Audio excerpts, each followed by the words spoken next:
Hello and welcome to Witchy Wellness Radio. I'm your host, Lauren Chalantani, women's holistic health coach and fellow recovering perfectionist. This podcast was created to show you that your body is not in the way, it is actually leading your way.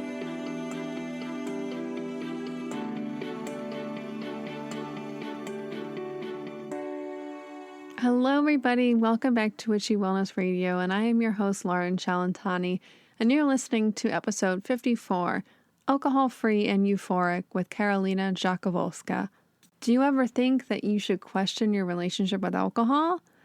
You don't think that there's an addiction, but you feel like it's really preventing you from your health goals and feeling your best.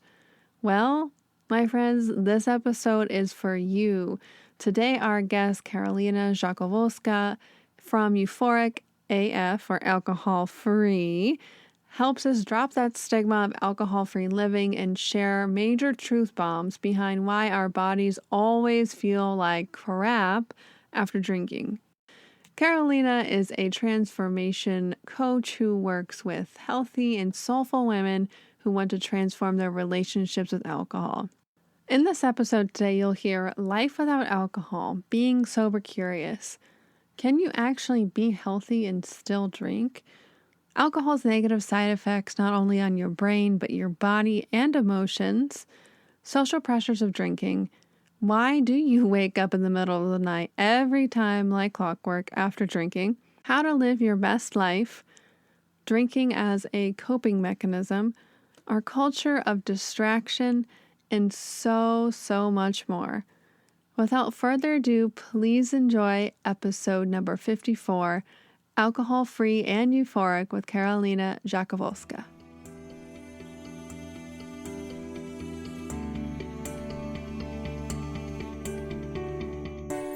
Welcome back to Witchy Wellness Radio, everybody. And again, I am your host, Lauren. The show where you learn that your body is not actually in your way, but she is leading your way. And today we are talking with Karolina Rzadkowolska, questioning your relationship with alcohol. And Karolina is a transformational and life coach who works with healthy, soulful women who want to transform their relationship with alcohol. Women just like her a few years ago that ate healthy, exercised, practiced meditation, yet she couldn't figure out why. Alcohol was her Achilles heel and kept her doing the same thing every weekend. She wasn't a problem drinker, but she realized she was a social and weekend drinking was keeping her stuck. And she finally took a break, and she never expected to fall so madly in love with her new life, amazing sleep, which who doesn't love, peaceful early mornings, and a reawakening of her passion, purpose to go after her dreams. Yes. Today, Karolina works with sober, curious women who want more out of life than hangovers and are ready to explore what they're capable of without a beverage holding them back. And the question shouldn't be, do I have a drinking problem? But it should be, is drinking helping me live my best life? Yes, we're going to explore that today. Welcome to the show, Karolina. Well, thank you, Lauren. It's such a pleasure to be here today. Yes, and I think this is so timely. We're both in our places across the country, but we're pretty locked down, and we're talking about how this is very poignant and timely. People are probably like, trying to stock up on their toilet paper, but also how are you reacting in terms of your alcohol consumption and, really being in touch of what best life you can live no matter what's going on outside. Before we kind of unpack all of that, I would love to hear in your own words, your story, what kind of led you to uncover this passion and realizing how alcohol was holding you back to now empowering other women to live their best lives as well. Absolutely. Well, thank you so much for asking. So I grew up in California, and I, as a young adult, came to be quite a partier, so came into my life. I'm sure how it does in a very typical way for a lot of young adults. And that was just something that was very much my identity. But as I got older into my mid-20s, I discovered a healthy lifestyle that I really wanted to embody. I wanted to be a responsible adult. I wanted to feel good in my skin, all of these things. So I relegated any kind of drinking to the weekend or socially. And I started exercising a lot more. I started meditating. I started going to yoga. I started doing all these things. And even though my drinking wasn't something that you would call problematic, I was so stuck. I felt like I was continually finding myself in the same place every Monday morning because during the week I took all these strides forward. I ate healthy, I meditated, I was reading, I was working on my personal development. And then every weekend it felt like I took 3 steps back. Drinking over the weekend, not only we'll hopefully talk about, but drinking actually changes your brain chemistry to release more stress hormones in your body. It lowers your neurotransmitters like dopamine and serotonin and GABA. It ruins your sleep. So all of these feelings I was feeling was actually very scientific, but I didn't have a name for it. I just knew I felt mildly depressed about it. I felt stuck. I felt low. I felt like something was wrong with me because, I was not hearing conversations like this in the public. If you were thinking about alcohol, to me, that signaled, like most people think about, is that there was some huge problem, that I must be some kind of alcoholic, and that I would have to wear a stigma for the rest of my life. And I wanted nothing to do with that. So because of the way that I think alcohol is talked about in society, I was so much more reluctant to actually do something about it because my mantra was just like, well, I'll always just try to drink less. And I did. Year after year, I drank less than the year before, and it just wasn't working. I was still finding myself stuck, giving so much mental energy, to a beverage. Like, even if you're trying to moderate and you go out with your friends and say you're only trying to have one drink that night, do you have the drink right when you get to the restaurant and everyone has their first glass while you're table, or do you have it with dinner? What happens when they want to go to another it's stressful, right?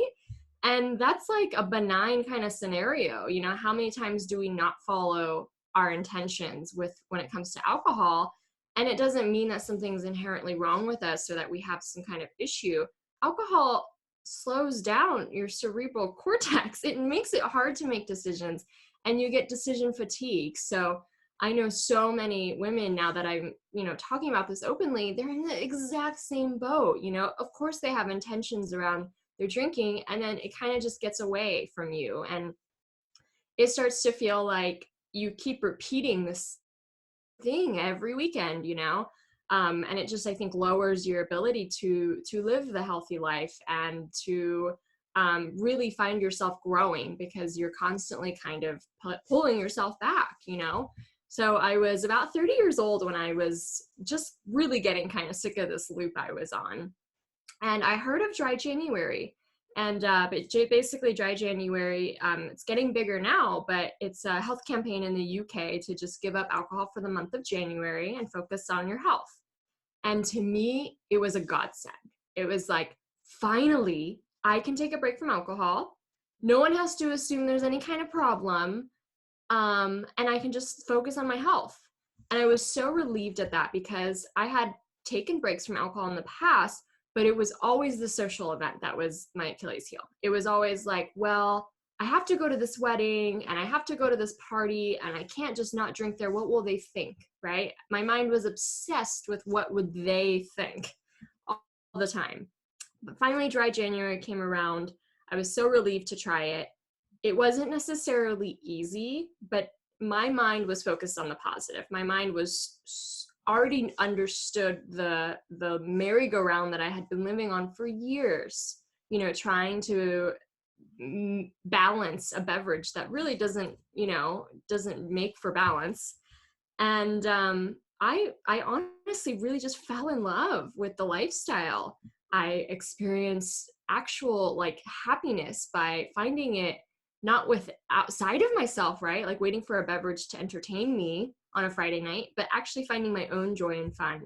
My sleep improved drastically. I felt so much healthier, and I was starting to really question, okay, there's another way to live. After that, again, because I didn't even fathom that, you could just not drink alcohol without becoming wearing a label or, adopting some kind of stigma that I didn't want to wear. And the awareness that I had up to that point of how alcohol actually made me feel and how it made me show up, I wanted nothing to do with it. Like, I had a few drinks in February, and each time was incredibly disappointing, incredibly, it wasn't like I drank too much. It was just not fun anymore, And so I decided to go back to a break from alcohol, and it just kept getting better and better week by week, that I was like, I owe it to myself to explore this magical ride, and I haven't looked back since. Amazing. Yeah, I think that we hold ourselves back so much, like you said, that what do they think? You know, we really don't even look at what do we think and what do we feel. And if somebody is like on that same page as you, yeah, maybe that I might be a little sober curious, but like, maybe their whole friend group or their family or like their whole lives are really, their weekend lives are surrounded by this. And so they really feel this pressure to conform or, however it looks for you. How did you kind of get over that? Was it actually just the feeling like I'd rather feel better than like F you, whatever you think? Or like, how would you work with somebody who might be stuck in that, external validation point of view? Absolutely. I think it's crazy because almost everybody I work with, and myself, of course, was in that boat. And we're all confident, grown, badass women. And here we are feeling like we're in high school again, worrying about what other people will think about the contents of our glass, right? Like, if you really get kind of objective about it from a distance, it's kind of, right? Nobody feels social pressure or just like a weirdo if they're not smoking cigarettes or doing anything else that's destructive for their health. And yet with drinking, it's quite another issue. So personally, I did grapple with that for sure, because I had probably been sober curious for maybe 2 to 3 years before I finally took the break that I needed. And so for those 2 or 3 years, I had been trying to take smaller breaks, like take weeks off here and there.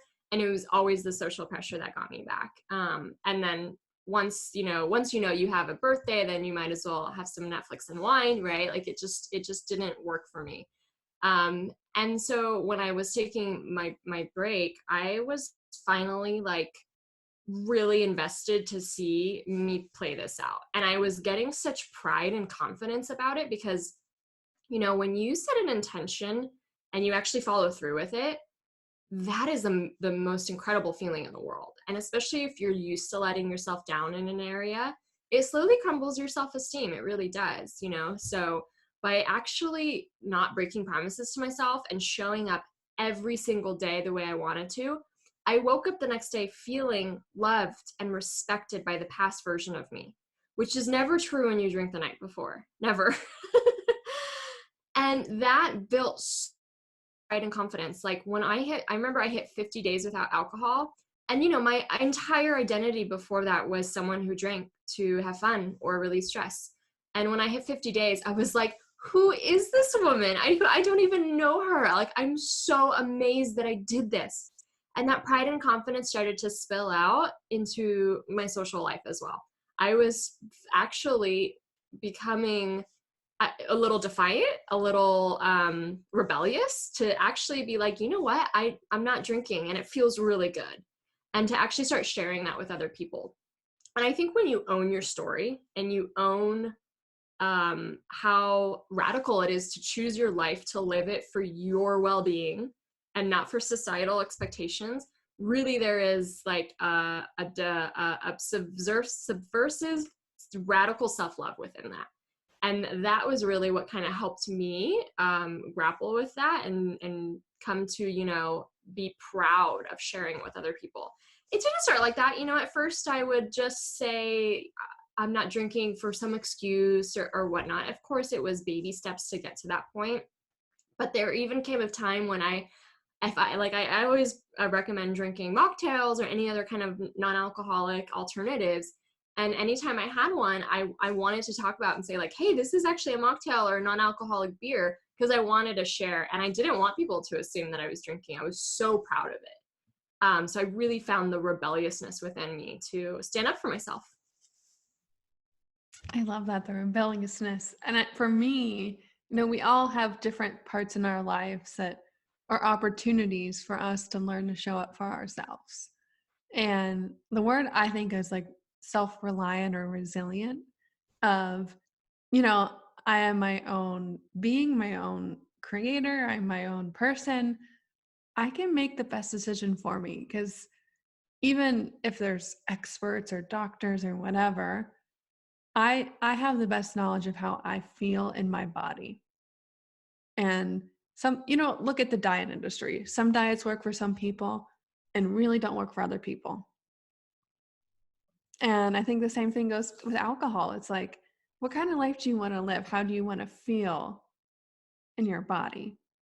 Yeah, yeah, that's such a great point. I remember too, like reading health books that either never talked about alcohol, or if they did, they're always sticking to that claim, one drink per day is perfectly healthy. And it was almost like I was trying to fit myself in this tiny shoe and make it work. And it didn't matter if I had one or two drinks. I still didn't sleep well. I still woke up the next morning feeling off.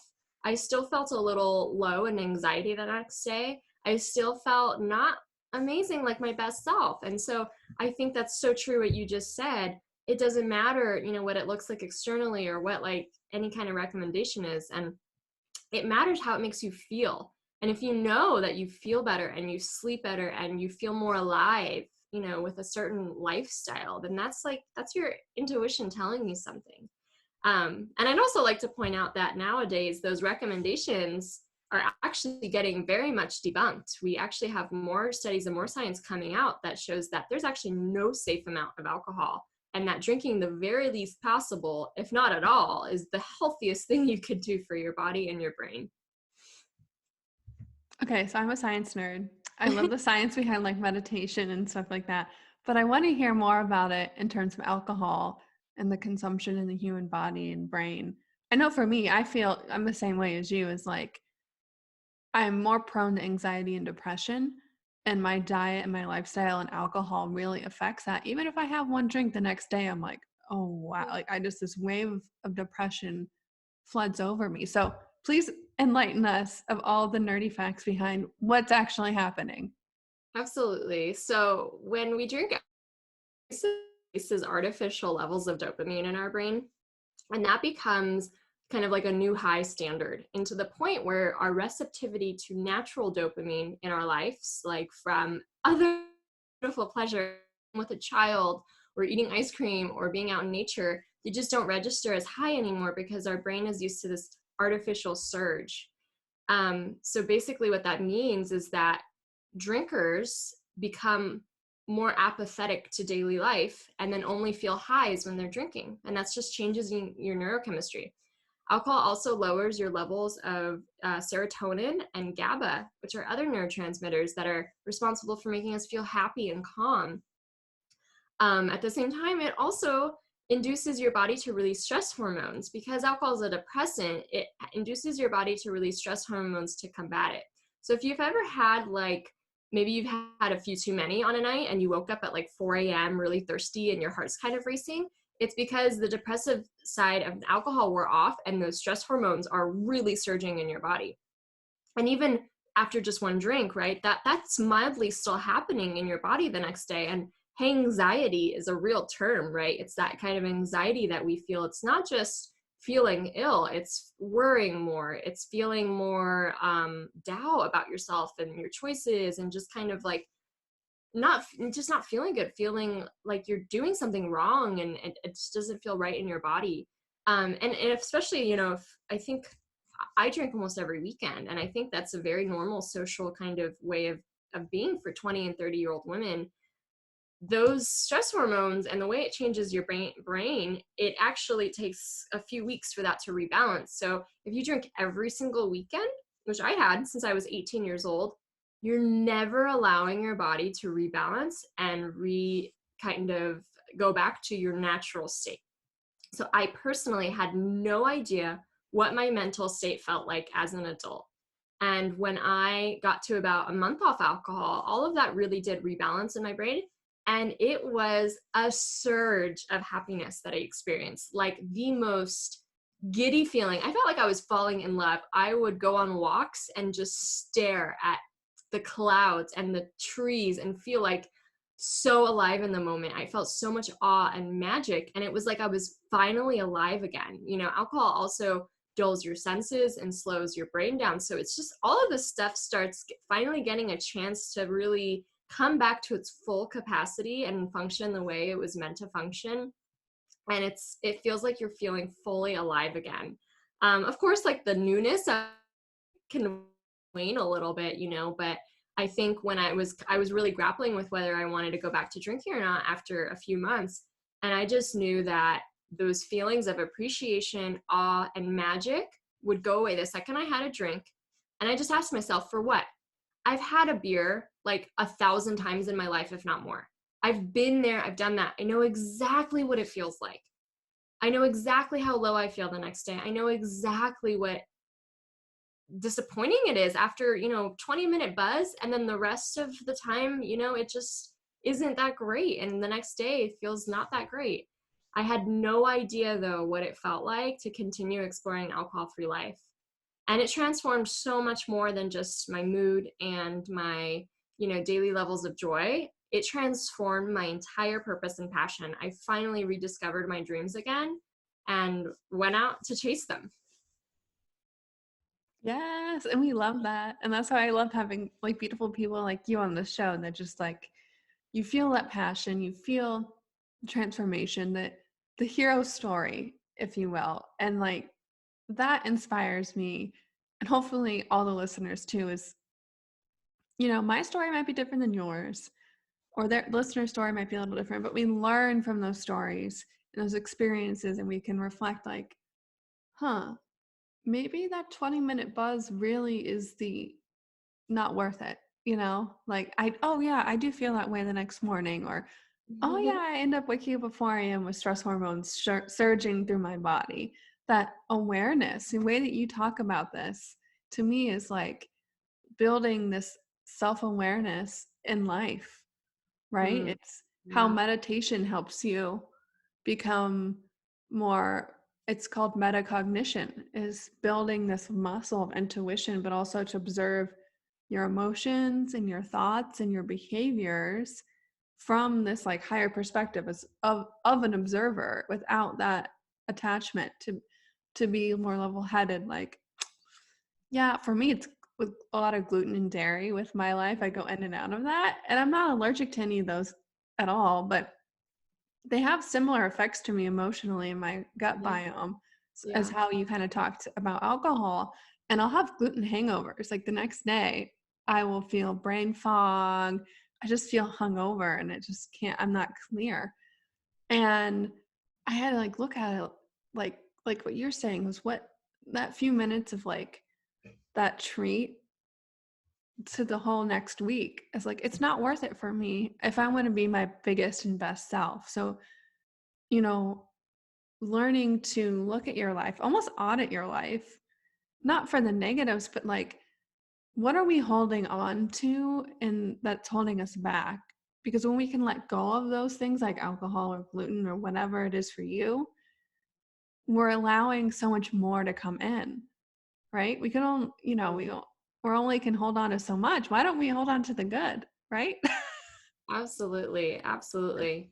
I love the saying, letting go of what no longer serves you. And I think it's easy in our society to have that awareness to topics that we, are open on the discussion board, right? And we look at our diets and we look at our meditation habits and we look at things like that. And I mean, up until I think a year or two ago, alcohol just wasn't on that open discussion board. It was, it was only for people who had a severe problem, were open to looking at it, and this is just the way that you did it. And if you were to question it, it would start to elicit, questions from other people, right? Like, oh, did you have a problem? Like, what's going on? That kind of stuff.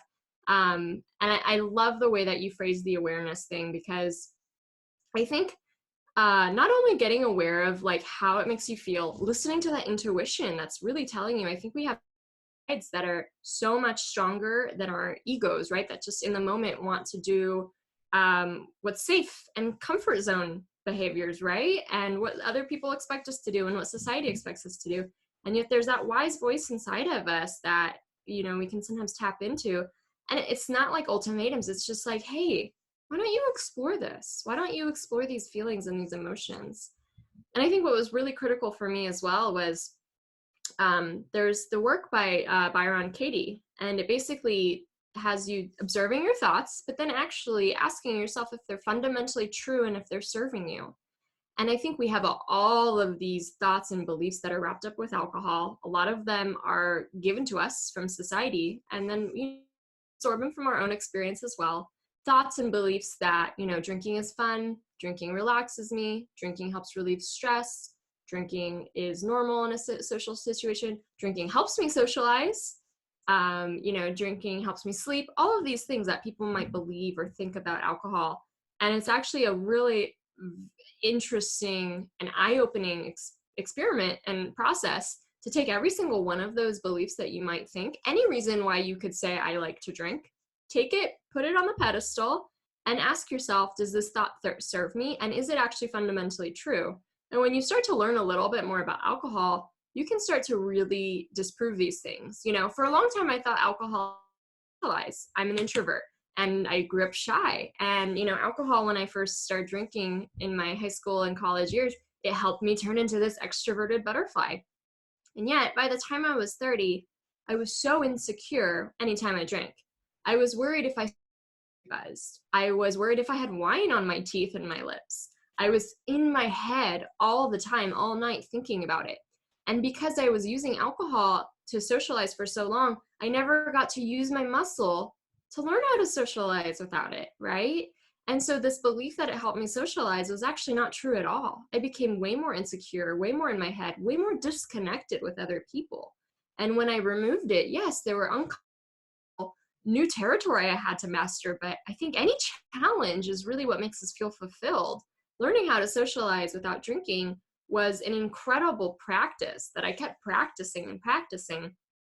And I found that I could actually sit down, look into someone's eyes, and connect with them without all this mental worry and anguish that usually associated, nights with drinks. I could be present with them. And so I completely debunked that myth and all the other ones, that were lined up behind it around why alcohol served me, because at the end of the day, it didn't. And so then it became a matter of a very easy decision. It doesn't serve me. I have such a big, beautiful life to chase. That's what I'm going to focus on. And what you said about socializing without alcohol, it came to my mind was that I probably could have avoided a lot of bad relationships. No, seriously, that began through, because you're socializing, you're dating, you're meeting people. And my partner I'm with now, we met through yoga. We would go to brunch after yoga. I'm like sweaty, hot mess, no makeup, like, hair in a hot bun, like whatever. But we were present. And like, that's how I knew, oh, this is a good potential partner for me, versus even that one or two drinks, like what you're saying, it really inhibits our intuition and those self-awareness muscles when your brain is like numbed down. So I just had to point that out there for people who are still dating. Probably maybe you should start without drinking. It's true. And actually, that's a lot of single women, and the entire model of dating today is you go out for drinks. That's the entire model. And I like to position it this way, when you are able to actually have your full functioning frontal cortex, you can discern whether there's a true connection and not just fall into like glib, bubbly conversation it's not authentic to either of you. And you keep going down that line without actually having the awareness and the knowing of whether that's a good fit for you. And all of a sudden you wake up 3 months later and you're not even, it's not a good fit at all. I think it's also up levels like who you're attracting into your life as well, because when you have so much of that self-love and that self-worth, wrapped up in your relationship, with how your lifestyle is, you know what I mean? And you're saying I'm not going to accept these things that don't serve me anymore. It does really attract a higher, I think, vibration of a partner to you, where you can find yourselves connecting over what authentically makes you together, right? Instead of kind of just masking and muting everything, and then you don't even have a true connection. For sure. I think that's like, you're right. Dating culture is like completely wrapped around that. And I'm sure that could be a whole podcast episode in itself because that just blew my mind. But I wanted to bring it back to this episode's going to air a little bit after, but the state of the world right now, we're all kind of in social distancing or like lockdown mode because of the virus going around. We talked off air a little bit. I wanted to kind of dive into this. It's like, world's freaking out about not enough toilet paper or food, but also alcohol. I have to stock up. I'm not going to get through this. Like all my mommy friends, like they're like posting like, oh, I just went to Costco and bought all this wine, like to be able to spend this time, much time with my children or whatever. They're just looking forward to that glass of wine at the end of the day to get through. Doesn't matter what life circumstance you're in. Could we kind of unpack that? And like, I think this social distancing thing is really bringing up a lot of shadows and internal stuff for all of us, but in terms of alcohol and maybe some tips of how you would work through that. Absolutely. Well, so I think one benefit is that if you have felt in your life social pressure to drink because of your circle of friends or just the activities that you do on the weekend or whatnot, well, what a lovely opportunity to not have that pressure right now and to take at least maybe half or maybe 25% of the equation is off the table about why we choose to drink. And so there's no one standing in your way, right? Now it's about coping mechanisms. And so, yes, of course, we have been conditioned to deal with stress with unhealthy coping mechanisms, whether it's drinking or, mindlessly scrolling social media for hours, whatever it is. We are a culture of distraction.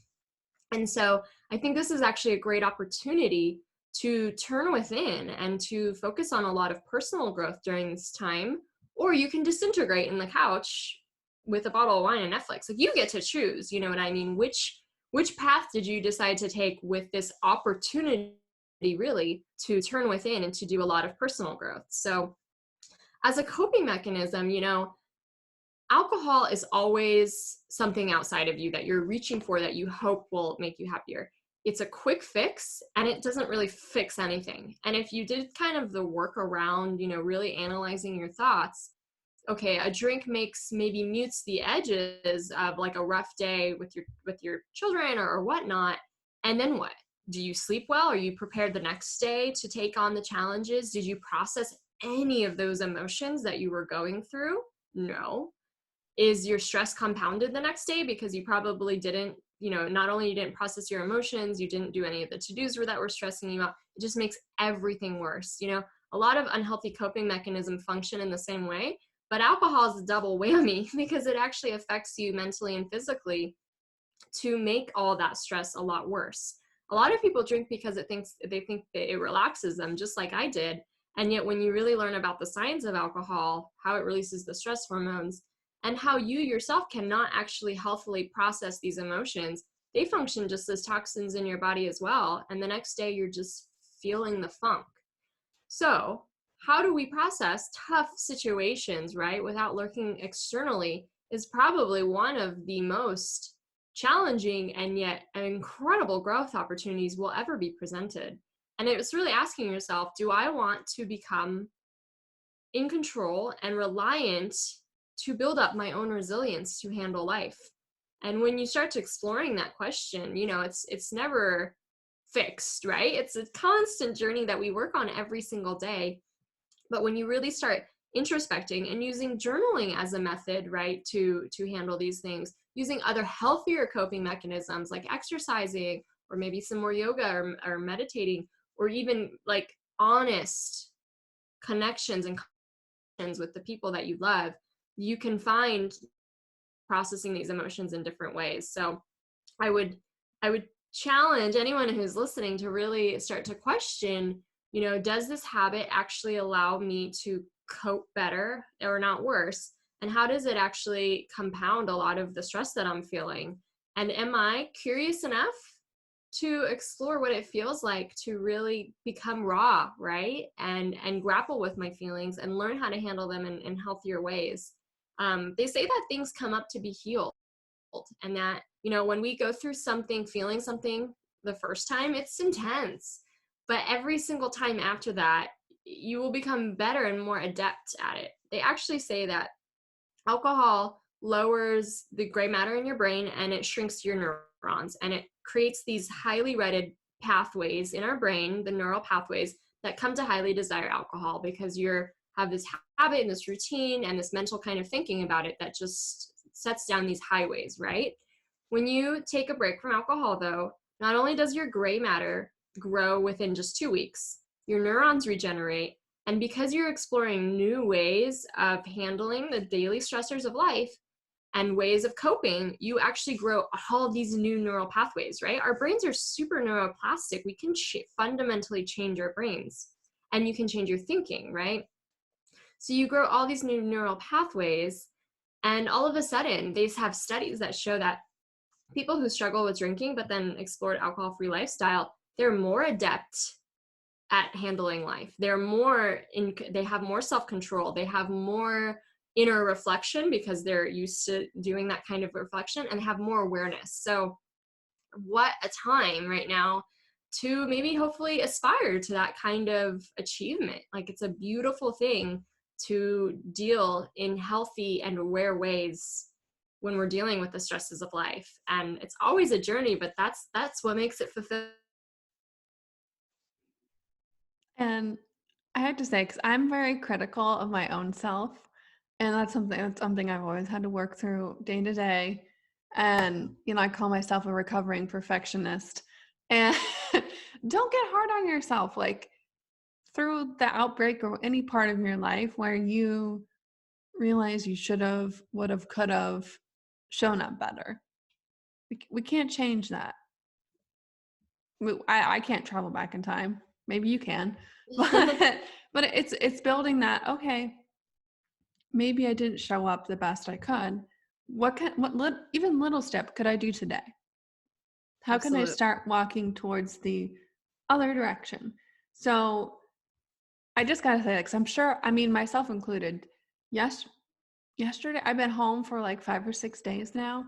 I think yesterday was the first day that I like put makeup on and like and like got ready. Like, I was living my life in pajamas all week, working from home.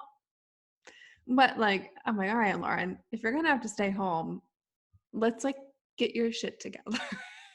Let's like basic, put your outfit on, look cute, even if you don't see anybody, for yourself, just so you can keep that grasp of your humanity like together. So I just have to point that out because I know so many of us, especially like very healthy, like millennial age women who are just like overachieving, like want to have it all, like health, the body, the career, the like the reason why we're so passionate and so determined is because we're so critical, and like taking that look in and seeing, maybe is that alcohol that you're drinking trying to meet those thoughts that because you are super critical of yourself or not, being up here all the time. um so yeah, just a little PSA for those recovering perfectionists. And if any of this kind of sparks your interest, how Karolina, how would somebody work with you if they're interested in learning more and maybe living a more sober lifestyle? Absolutely. So my company's called Euphoric Alcohol Free, and I offer both coaching and courses to really look into your relationship with alcohol. My flagship course is called Become Euphoric, and it's an 8-week program to just challenge yourself to take a break from alcohol and completely turn all of that conditioned thinking that isn't serving you on its head. And I like to say that Euphoric is all about personal growth. It's not really about sobriety per se. It's about growing through and asking yourself questions about who you really want to be in this world. How do you really want to show up? And really getting at the root of what's your inner truth and coming from your inner guide, and what's just all the baggage that comes from our conditioning in society. So it's a beautiful exploration into your own introspection and reflection, and really like setting yourself up for more awareness and self-love, better health. And then my favorite part about it is that not only does this leave so much, open in your life for feeling better, feeling healthier, having a better mental, resilience, right? Feeling more connected with other people. It leaves time and energy on the table, because drinking takes up time and energy. I'm not going to lie, not just the physical act of drinking, but think of all the time it takes just to grapple with the low feelings that you feel the night, or the should I, shouldn't I kind of debates that people have. It really does take a lot of mental energy. So you take off that all off the table. You're feeling better than you ever have. You're feeling more confident than you ever have. It's time to really ask yourself, like, who do I want to be and how do I want to show up? And I think two ways of doing that is, one, creativity. I think when we're stuck in a rut or just doing the same old thing, our creative juices are not really flowing. And it's an exploration into trying new things and really pushing yourself outside your comfort zone in more ways that really starts to help you explore like what my true passions are in life. And then, once you start to kind of hear that intuition, whether that's writing more or, going paddleboarding, that might be hard right now, but all these kinds of different things, you can start to like live your daily life more attuned with these passions and this purpose. And that's the thing that I think I will never get sick of about the alcohol-free lifestyle, is not only do my clients and students stop drinking, like that's besides the point, right? The point is they rediscover what they really want out of life again. And people have launched businesses and nonprofits and completely changed their careers and decided to go travel the world. Like all of these beautiful manifestations, when you're open to listening to your own intuition and creativity, it will spill out and change your entire life. It's like, I know that there's little diet hacks and tweaks that make people feel better, but I have never seen the transformation that comes with removing alcohol, that comes in people's personal growth and just rediscovering what they really want out of life. And so that 8-week course helps go through that entire process.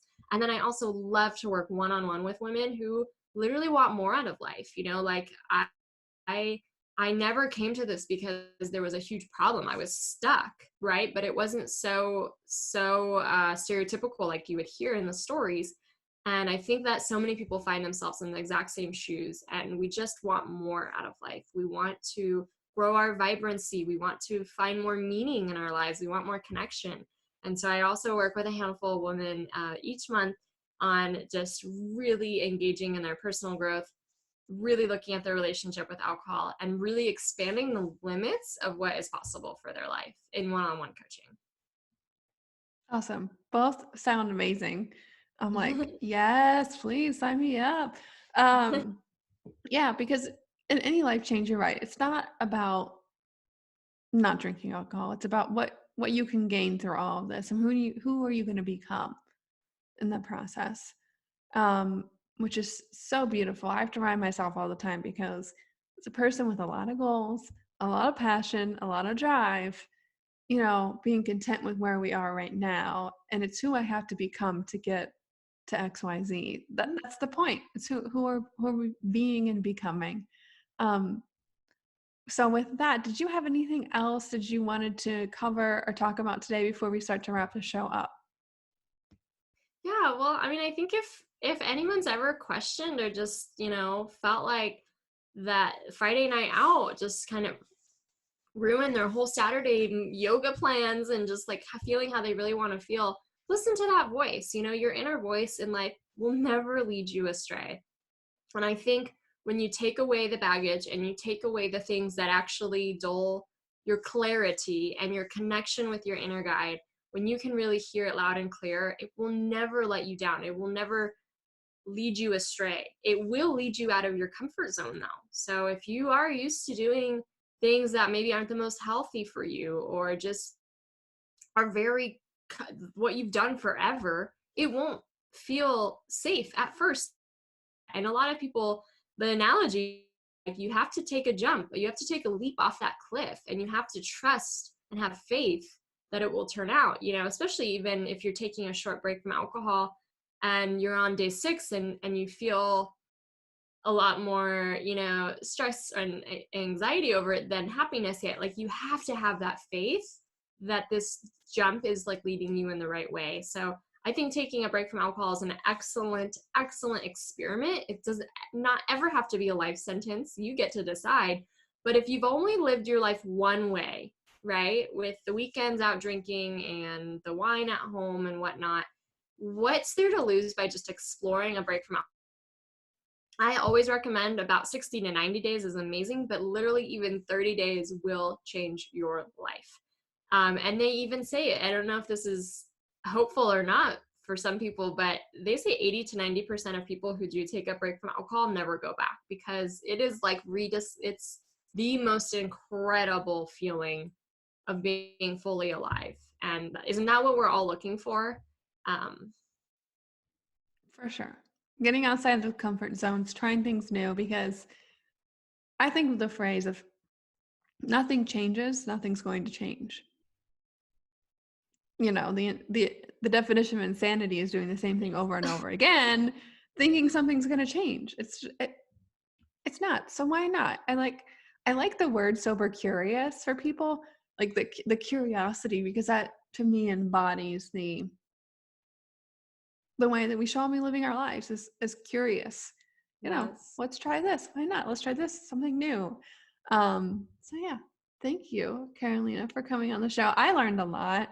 I am interested in learning more because I love learning about the science behind all this stuff, and it pairs so well with what we talk about in meditation and the neuroplasticity. And wow, I'm amazed. I'm ready to jump in and learn more. But thank you for showing up for all of us today with your wisdom and your presence, but also for yourself. Because if you wouldn't have taken that step, you wouldn't be here today. And because of all of that, we are so grateful. And myself and the listeners would love to serve you in some way. So how could we be of service and return as a gift of gratitude today for you coming on the show? Oh, thank you, Lauren. That's so sweet. And I find my deeper meaning and really fulfillment because I'm what I wish I had 3 years or 4 years ago. This all serving that past version of me who was so stuck and so isolated and so lonely. So I thought I was the only one that was having doubts. And it's actually I've come to learn, and what even studies are showing, that this is literally the most common thing any drinker can go through. The questioning, the doubts, it is the most normal thing, because alcohol is a beverage that does certain physical things to our body, and you're not alone in experiencing them. We just don't talk about it as a society. But if you're curious about what you've heard today and you want to take even the smallest baby step, I have a free 5-day course that will walk you through a 5-day break from alcohol.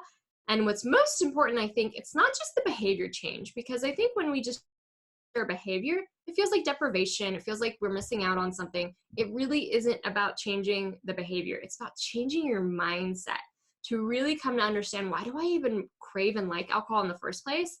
And how can I change my mindset about that and really let go of a lot of conditioning that I've received that's not truly me and authentic to me, and discover my own, inner voice about how I feel about this. So my free 5-day course walks you through a lot of the mindset changes, the belief changes, and really just how to deal with cravings and really look at awareness towards this habit in a completely new way. So I invite everyone to join. It's called the 5-day Restart.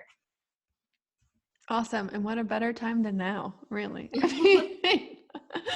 Well, thank you so much for coming on the show today. I know I learned a lot. And thank you again for showing up for yourself and all of us. So thank you again for coming on the show. Thank you. It was such a pleasure. I really had a good time talking.